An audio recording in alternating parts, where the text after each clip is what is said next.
Hello JEE aspirants. तो आप सभी के लिए ये वीडियो बहुत इंपॉर्टेंट है बिकॉज जेई के एग्ज़ाम ख़त्म हो चुका है। तो आप सभी ये देख रहे हो कि भैया कट ऑफ कहाँ से देखनी है, कौन सा कॉलेज मुझे मुझे मिलेगा और उसको हम किस तरह से जस्टिफाई करें, कहाँ से चेकआउट करें, पहली चीज़। और कुछ आप ऐसा बता दीजिए कि लास्ट सीट अलॉटिंग कौन सी है C S A B round की, स्पॉट राउंड की, लास्ट वाले राउंड से, जिससे हम रैंक अपनी निकाल रहे हैं। परसेंटाइल से रैंक निकालने का फॉर्मूला मैंने बताया हुआ है, तो आप सभी ने वीडियो देखी होगी। 100 minus percentile multiplied by number of student appear on examination divided by 100। तो यहाँ से आपकी रैंक कैलकुलेट हो जाएगी। फॉर्मूला आपको साइड में स्क्रीन पर दिख भी रहा होगा। और जब आपकी सीआरएल रैंक निकल आएगी तो दो चीज़ें हैं। दिस इज द जोसा counselling portal, joint seat allocation authority. यहाँ पर जो भी काउंसलिंग होती है कैटेगरी रैंक बेस्ड सॉफ्टवेयर है। तो यहाँ पर आप जो भी अपनी रैंकिंग को मैच करेंगे वो कैटेगरी रैंक के बेसिस पर करते हैं। लास्ट ईयर 5 राउंड्स हुए थे। तो अगर आपको यहाँ पर कट ऑफ चेक करनी है तो आप ई सर्विसेज में जाएंगे, seat participating institute, seat matrix, then opening and closing rank पे आप चले जाएंगे। फिर आपको 2024 का प्रीवियस ईयर का रैंक देखना है तो देन आप यहाँ पे राउंड सेलेक्ट करेंगे। फॉर एग्जाम्पल फिफ्थ का देखना है आपको। फॉर एग्जाम्पल आपको एन आई टीज़ में से देखना है, आपने एन आई टी सेलेक्ट कर लिया, ठीक है। और इसके बाद में आपने मान लीजिए एन आई टी जलंधर देखना है आपको, ठीक है। एन आई टी जलंधर में बहुत सारी ब्रांचेस हैं, जैसे टेक्सटाइल इंजीनियरिंग बहुत एक्सटेंडेड रैंक तक मिल जाती है। इंस्ट्रूमेंटेशन एंड कंट्रोल इंजीनियरिंग बहुत सारी एन में से लोअर ब्रांचेस हैं, ये उनमें से एक एन है, एन जलंधर। तो आप यहाँ पर इंडस्ट्रियल एंड प्रोडक्शन इंजीनियरिंग का चेकआउट कर सकते हैं। आप अपनी कैटेगरी को यहाँ पर सेलेक्ट करेंगे। फॉर एग्जाम्पल हम ओपन कैटेगरी से हैं, तो ओपन कैटेगरी के लिए अगर आपका होम स्टेट, अगर आप पंजाब से हैं तो 67,982 तक सीट अलॉट हुई थी। फीमेल कैंडिडेट हैं तो 63,028 तक सीट मिला था। अदर स्टेट से कोई बच्चा है तो 46,905 तक सीट अलॉट हुई थी। ब्रांच मिली थी industrial and production engineering open open category के कैंडिडेट को, जो कि अदर स्टेट से होगा। यही अगर आप कैटेगरी ओबीसी करेंगे तो ओबीसी में आपकी ओबीसी वाली कट ऑफ यहाँ पर आ जाएगी, ठीक है। अगर आप यहाँ पर ओबीसी कैंडिडेट के लिए देखेंगे तो होम स्टेट की तो बहुत एक्सटेंडेड जा रही है, 74,000 रैंक तक आपको मिल जा रहा है। बट अगर आप यही अदर स्टेट में देखेंगे 16,102 रैंक तक यहाँ पर मिला हुआ है। अब यहाँ पर आप जो देख रहे हो ना, ये जो रैंक लिखी है ये सीआरएल रैंक नहीं है, ये ओबीसी वाली कैटेगरी रैंक है। समझ गए आप? ओबीसी वाली कैटेगरी रैंक है। क्लियर? क्योंकि ये जो सॉफ्टवेयर है जोसा का है, तो जोसा की कट ऑफ्स हमको, अगर मेरी कोई रिजर्व्ड कैटेगरी है तो हम कैटेगरी रैंक मैच करेंगे। फॉर एग्जाम्पल किसी एससी का देख लेते हैं। एससी में अगर आप देखेंगे तो 7383 तक मिला अदर स्टेट में, बट होम स्टेट में 14,000 तक मिल गया है। तो ये उसकी कैटेगरी रैंक है, सीआरएल रैंक और ज़्यादा होगी। इसी तरीके से अगर किसी भी मुझे कॉलेज का चेक करना है तो दिस इज द पोर्टल, इसका मैं लिंक आपको डिस्क्रिप्शन बॉक्स में दे दूंगा, तो वहां से आप चेकआउट कर सकते हैं। कुछ दिनों में करियर का कॉलेज प्रिडिक्टर आ जाएगा तो वहां से भी चेकआउट कर सकते हैं। बट अब हम आ जाते हैं C S A B round पे, जिसको हम बोलते हैं spot round, special stay vacancy round. ये दो राउंड्स होते हैं, राउंड 1 और राउंड 2। इनकी भी लास्ट ईयर की ओपनिंग रैंक क्लोजिंग रैंक है। हम C S A B 2 round देखेंगे, ठीक है। और C S A B round 2 में भी हम ट्रिपल आई टी चेक करने वाले हैं। यहाँ पर ट्रिपल आई टीज में से हम यहाँ पर देखेंगे Atal Bihari Vajpayee institute Gwalior, then all कर लिया हमने, सबमिट कर दिया। अब भाई सी एस अटल बिहारी वाजपेयी में मिल रहा था 11,494। यहाँ पर जो भी रैंक होंगी वो सारी सी आर एल होंगी। फिर ई डब्ल्यू एस में अगर आप चले जाएंगे तो 13,000 तक मिल रहा है। यही आप ओ बी सी में चले जाएंगे तो 32,000 रैंक तक मिला हुआ है ना। एक ये ब्रांचेस भी चेंज हो गई हैं। ब्रांचेस मैं आपको सिमिलर लेके एक बार ब्रीफ कर देता हूँ। हाँ, कंप्यूटर साइंस जनरल में 11,494 पर, और फीमेल सुपर न्यूमेरी सीट थी 16,478।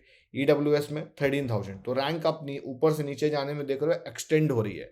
ये एक्सटेंड होने का रीज़न यही है क्योंकि हमको रिजर्वेशन मिल रही है यहाँ पर।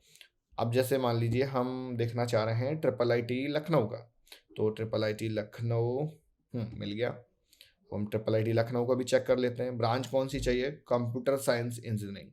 कंप्यूटर साइंस चेक कर लिया, सबमिट किया। ओपन कैटेगरी के लिए 12,000 रैंक तक ट्रिपल आई टी लखनऊ में स्पेशल स्टेट वैकेंसी राउंड पे सीआरएल रैंक 12,000 रैंक तक लास्ट ईयर मिला हुआ था। अगर आप फीमेल में चले जाएंगे 19,496 तक मिला हुआ था। ईडब्ल्यूएस फीमेल में 26,000 रैंक तक मिला था। ओबीसी फीमेल में 302 मिला था। अदर ब्रांचेस यहाँ पर मतलब अदर स्ट्रीम के स्टूडेंट्स यहाँ पर नहीं दिख रहे हैं। तो रीजन इज दैट ये CSAB 1 में ही पैक हो गया था, तो आपको CSAB 1 भी चेक करना पड़ेगा।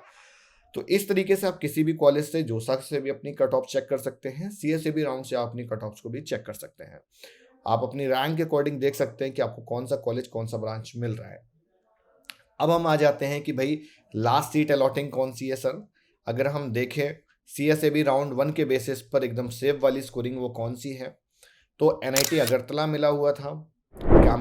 केमिस्ट्री ब्रांच मिली थी। केमिस्ट्री ये BS एंड MS वाला है, डुअल डिग्री कोर्स है, 5 ईयर प्रोग्राम है BSc प्लस MSc के लिए।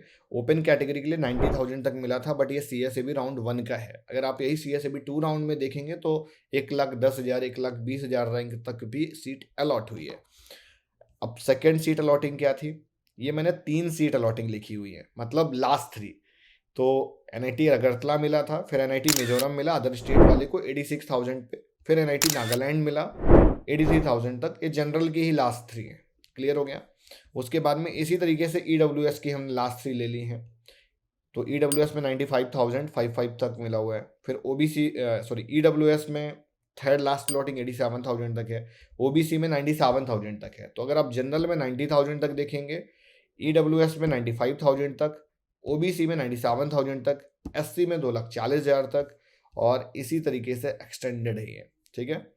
और अगर हम थोड़ा सा और दिखाएं भाई राउंड 1 एंड राउंड 2 के लिए, दोनों के लिए, ये मेरे पास में एक one of the best PDF है। इस PDF को भी मुझे बड़ा शेयर करने का मन था, तो इसलिए इस वीडियो में जो भी कट ऑफ वाली गाथा है ना आपकी, जोसा की हो, CSAB की हो, कोई भी कट ऑफ अगर आपको समझ नहीं आती है तो you can directly reach out our team. Contact number description पर दिया हुआ है, तो आप गाइडेंस ले सकते हैं। अगर IIIT मणिपुर की हम बात करें तो भाई EC ब्रांच मिला था 1,17,164 पे। राउंड 1 पे वही सेम चीज मिल रही है IIIT मणिपुर में 91,000 पे, बट राउंड 2 में 1,17,000 तक अलॉट हुआ है। 4 ईयर का प्रोग्राम था, EC ब्रांच मिली थी। फिर मणिपुर अलॉट हुआ है EWS वाले को 98,000 था, और फिर 1,31,000 EWS तक मिल गया है। तो मतलब अगर लास्ट में कोई IIIT अलॉट हो रही है तो वो है IIIT मणिपुर। हालांकि यहाँ पे थोड़ा सा एनवायरमेंट मणिपुर का कुछ ना कुछ चलता रहता है, इसलिए बच्चे कम जाते हैं। तो this is the reason to extend the particular IIITs। Similar अगर आप IIIT देखेंगे तो देन इसका भी डेटा बहुत एक्सटेंड हुआ है। अब ये मैंने यहाँ पर जो ऊपर के IIITs एकदम लास्ट वाले हैं, फिर मैंने वो लिए हुए हैं जो सेकंड लास्ट है, वो यहाँ पे है। सेकंड लास्ट में IIIT कुरनूल अच्छा है, 5 ईयर का प्रोग्राम मिला था, मैकेनिकल इंजीनियरिंग मिला हुआ है। राउंड 1 में 50,000 तक, राउंड 2 में 88,000 तक गया है। फिर IIIT कुरनूल मिला, 5 ईयर प्रोग्राम मिला, EWS में 76,000 तक मिला, और 98,000 तक हमको कुरनूल मिल रहा था राउंड 2 में। ये सेकेंड लास्ट लॉटिंग है। इट्स मीन कि this is the one of the safest rank for participating in the CSAB round. मतलब CSAB राउंड के लिए ये वाला डेटा आप लेके चल सकते हो। ये वाला जो डेटा है ये हमारे लिए बहुत अच्छा डेटा साबित होता है और सेफ डेटा साबित होता है। तो 3 IIITs मुझे समझ में आती है, IIIT कुरनूल, IIIT भागलपुर और IIIT Manipur. This is the IIITs जो आपको लास्ट सीट अलॉटिंग तक गई थी।